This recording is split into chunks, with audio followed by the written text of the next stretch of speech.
નમસ્કાર, આપ જોઈ રહ્યા છો જનસાક્ષી ન્યૂઝ। નજર કરીએ આજના મુખ્ય સમાચારો પર। અંકલેશ્વર શહેરના મધ્યમાંથી પસાર થતો હાંસોટ રોડ સુરત તરફ જતો મુખ્ય માર્ગ મકાન વિભાગ હસ્તક હતો।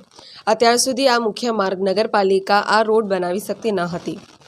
અંકલેશ્વર નગરપાલિકા હસ્તક તથા અંકલેશ્વરના ઓએનજીસી ઓફિસથી ભરૂચી નાકા સુધીના અંદાજે પોણા 3 કિલોમીટર સુધીના આ માર્ગ નગરપાલિકા હસ્તક આવી જતા પાલિકા આગામી ચોમાસા પૂર્વે અંકલેશ્વર નગરવાસીઓને નવો રોડ આપવા તત્પર બની છે।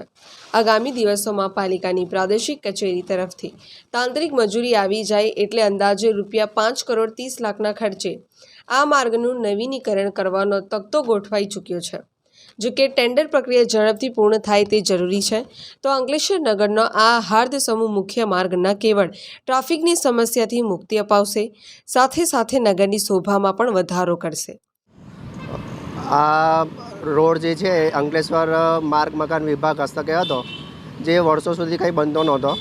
હવે ભરૂચી નાકાથી અંકલેશ્વર સુધી, ભરૂચી નાકાથી લઈને ઓએનજીસી સુધી આ રોડ નગરપાલિકા હસ્તક થઈ ગયો છે। એટલે આ રોડનું નવીનીકરણ થશે અને બ્યુટિફિકેશન થશે અને આ અંકલેશ્વરની જનતાને રાહત પણ મળશે। જ્યારે આ રોડ બનશે ત્યારે રાહત મળશે।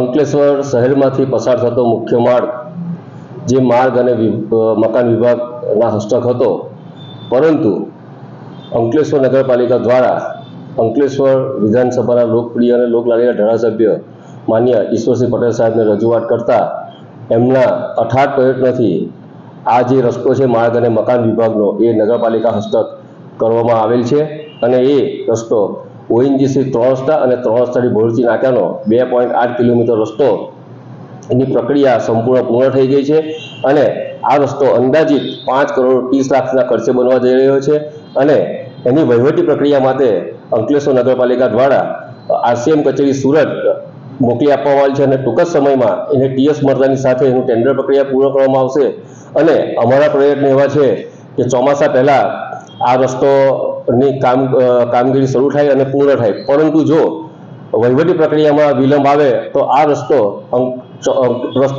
ચોમાસા પછી 101% પૂર્ણ થશે અને અંકલેશ્વરની સુવિધામાં આ રસ્તો ખૂબ મહત્વનો ભાગ ભજવશે।